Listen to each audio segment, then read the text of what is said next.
Hello there, welcome back to my channel. I am catching up on a few of your requested looks, and this is one of them. It is the look that I was wearing in a recent hair tutorial video where I was showing you how to correct cowlicks and add more volume to your hair. Many of you commented and requested a tutorial on that look, so that's what I'm doing for you today. It's just eyes, cheeks, and lips, but it's using a new palette from Bare Minerals. This is the Mineralist eyeshadow palette in Ultra Natural. Now, I am planning a more full review of this palette and the other two that I purchased from Bare Minerals, so stay tuned for that. But today's video will give you kind of some insight into the formulation and how these apply. Now, the one thing I will say about this palette, and you're going to see it in the demo, is it is not nearly as pigmented, and the shimmer shades in here are not nearly as metallic-y as the Natasha Denona Glam palette. So if you've been intimidated by that palette, or you just say, hey, that is way too much shimmer and glitter, or those mattes are way too pigmented for me, then this might be a formulation that you actually really enjoy. So let's go ahead and jump into the tutorial, and then I will finish out this video with my final thoughts.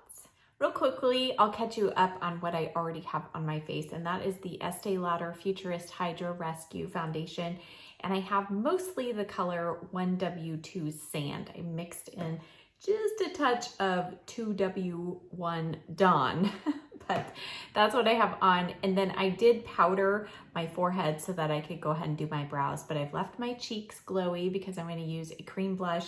I did also apply some of the Charlotte Tilbury contour wand, just kind of around the perimeter and in the contours of my face. So now let's go to the eyes. I applied the Thrive Cosmetics 360 Eye Lift Eyeshadow Primer, and now going to our palette, I'm going to start off with this cream shade. It's Ecru 1, and by the way, these palettes, you can just lift out the entire shadow palette, and so that kind of makes it a little easier and less bulky to hold up. So I'm going to do that. So I'm going to go in first with this shade, and this is super pale, so I'm just going to use a real light dusting right under the arch of the brow. I do this to help give the brows a little lift there, but also just helps with blending of our crease color. But I'm not going to bring this down too far because these shadows, well, they take a little building. So in the crease, I don't want to have to work too hard. So I'm going to now start with a little bit of Dawn 5, and just going to place this at the top of the crease. I'm using the Morphe M504 to do that. And this is just going to give a hint of warmth here at the top of the crease. And I am blending that kind of up into the brow bone highlight shade just slightly. And I'm just gonna build that a little bit more. So if you don't set your eyeshadow primer first with powder, it is going to help kind of less pigmented shadows stick and build a little bit quicker. Now I'm gonna go in with the BK Beauty 206 and one of my favorite shades in the palette. It is this matte gray. It's called Taupe 2. And this is, I would say, like my perfect gray. It is cool toned, but it's not a steely blue gray. So I think that the name Taupe, I think they put a little bit of maybe some pink tones in there. I don't know. It's such a pretty neutral shade, but it does take some blending. So or building, I should say. So I'm going to just continue to build this in the outer corner, and then I'm working this through the crease.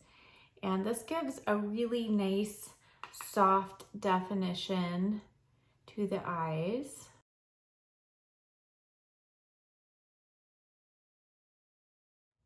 And then before we go to the lid shade, I'm going to take that same brush and I'm going to tap in just a tiny little bit of the shade Sandstone 3. And I'm just going to place this really lightly. I mean, super lightly, because this has a little bit of a pearly finish. I don't want to go overboard, but I want just a little bit of that pink tone to come up above the crease there. For the lid, I'm going to start with that same shade on my finger, and I'm going to tap this kind of where the outer corner shade ends onto about half of the lid here. And this is such a soft pearl finish. It's really, really what I like to call a gentle shimmer. I mean, there's a shine to it, but there's no glitter, no chunky particles. And if you have texture on your lid, it's not going to overemphasize that texture. And then I'm going to take this shade right here, which is Shell 4, also on my finger. And for that, I'm going to start from the inner corner and go over, I'm going to overlap that shade we just put down on our lid. And again, this is one of those shades that it is not super metallic. He doesn't have any chunky glitter. I am going to enhance the shine just a little bit in a moment, but you could leave it like this if you wish. But of course I want to enhance that shine. So I am on this E60 brush from Sigma. I'm going in on one side with the Shell shade and on the other side with Sandstone. And I'm going to then wet my brush with the Maybelline setting spray. You can use whatever setting spray you have. And then I'm just going to start off with the lighter shade side of the brush, tap that on the inner corner, and then flip my brush over and tap that kind of in the center of the lid. And you can see with these particular shadows, it did not make them super metallic-y, but I feel like it smoothed them out and just brought a little more brightness to the eye look, which personally I feel like this needs. Otherwise, it kind of looks like you're just wearing like one color all over your eyes. Going back to our palette now, I'm going to use the BK Beauty 204, and I'm going to go in with the deepest shade, which is Slate. And now I'm going to use this right on the outer corner of the lid here, just pressed into the roots of the lashes. And again, even though this looks super dark and deep in the palette, it's very buildable. So you're not getting that instant dark shade that you're seeing here. It does take some building, but if you're a beginner with shadow or you just like overall very soft looks, then I think this formula you might really enjoy. And now I'm going to just take a little bit of that right on the outer part of that outer corner, and then feather the brush inward, and then go back with the BK Beauty 206 and more of our crease shade, that taupe shade, and just use that to further blend that out. And then I'll take that brush lightly through the crease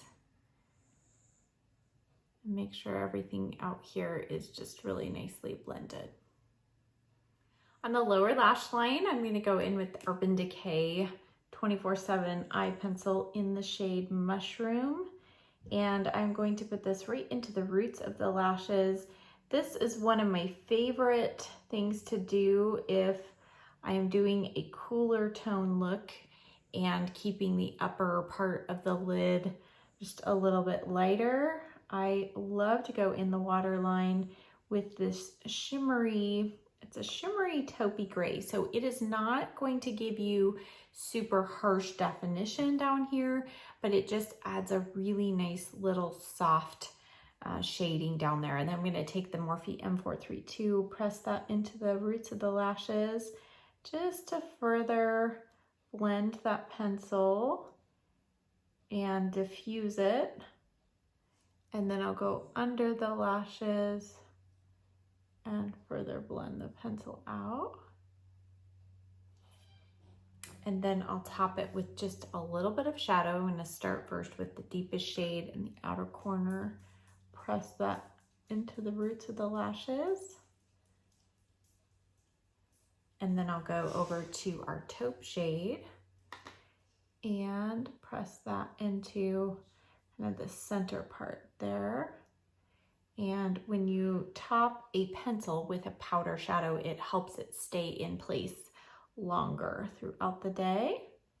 Now to finish off the upper lash line, I'm going to go in with a dark gray eyeliner. This is Urban Decay's Desperation. It's a matte gray, and I'm really just going to use this as a base to add a little bit of shadow. So you can add just the shadow, but it may kind of fade throughout the day. So if I'm going to just go in with a shadow as my liner, I still like to start off with a little bit of pencil first, and then I'm going to top it with that dark gray shade. So you don't have to do this, but I just feel like it helps give that liner or the powder shadow something to stick to, and it is going to stay more defined longer throughout the day. Then you can go back with that 204 and just diffuse that color right there on kind of the top edge of that liner. Now I'm just cleaning up under the eyes with a little bit of almond oil, and then I'll add mascara and come back and we'll do cheeks and lips. Next, it's time to add some color to the cheeks, and the blush that I used in that video was this one by Charlotte Tilbury. It's one of her Beauty Light Wand High Blushes, and this is the pink shade, which apparently goes out of stock quite often. So if you don't have this blush, if you by any chance have the Natasha Denona blush palette, you can do a combination of these two shades and you're going to get something very similar. Also, the Pillow Talk Powder Blush by Charlotte Tilbury, you can get a similar look, but I'll go ahead and use this one because I've never shown this on my channel before. I think I use it sparingly because it is very expensive, but it is so pretty. Oh my goodness. It is, I was a little afraid because it is a metallic formula, but I don't know. There is just something about this shade and how it blends into the skin. I'm using the Luxe 522 tapered highlighting brush to tap that in. You can tap it in with your fingers, but look at that. Just, oh my goodness. It's just that, I mean, it gives the cheeks that fresh, kind of awake look and definitely adds glow, but I don't feel like it overemphasizes texture, so that is good. Now I do keep it away from my pore section where I have large pores, but I don't know. I just think this blush is so pretty. Next, I'm gonna powder the rest of my face. I'm using the BECCA Hydra Mist Powder. I know this is pretty much sold out, and it doesn't look like Smashbox is going to pick up this product, but we'll see. We can always hope. But if you check out my dupes video, you will see a drugstore or a more affordable version of this powder that you can still get. Next, I'll add just a touch of bronzer. This is the Physicians Formula Butter Bronzer in Endless Summer, using the BK Beauty 103 brush. I'm just going to lightly tap this kind of on the outer part of the cheeks and up onto the forehead. Next, I'll add a little bit of this Jaclyn Cosmetics highlighter in the shade Iced, using my MAC 140 fan brush just to put a tiny little bit of that. This is super pigmented, but I wanted kind of a cool tone highlighter to tie in the cool tones we have on our eyes. And then for the inner corner of the eyes, I'm going to go back to the palette and I'll do a mixture of these two shades. So first, starting off with the E30 from Sigma and that matte cream shade, place a little bit of that here. And then I'll go in with the shade Shell and just add a little bit of that.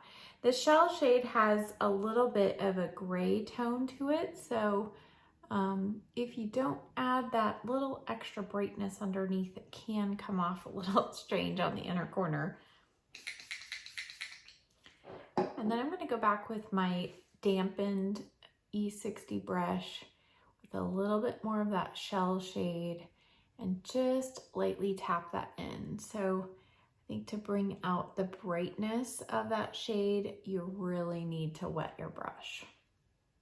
Now I'm just going around the edge of the lips with the MAC Soft Ochre Paint Pot, and then we will apply our lip color.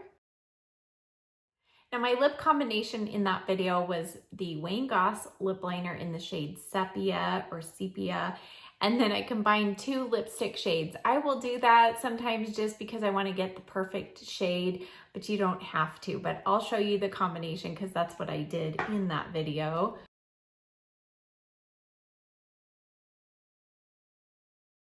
Now the first lipstick I used in that combination was MAC's Whirl lipstick, and this is one of the matte finishes from MAC, and it is a really pretty mid-tone kind of berry brown shade. This is what it looks like in the bullet, and when I got done, I had it on my lips. I'm like, that's a little too dark, a little too brown.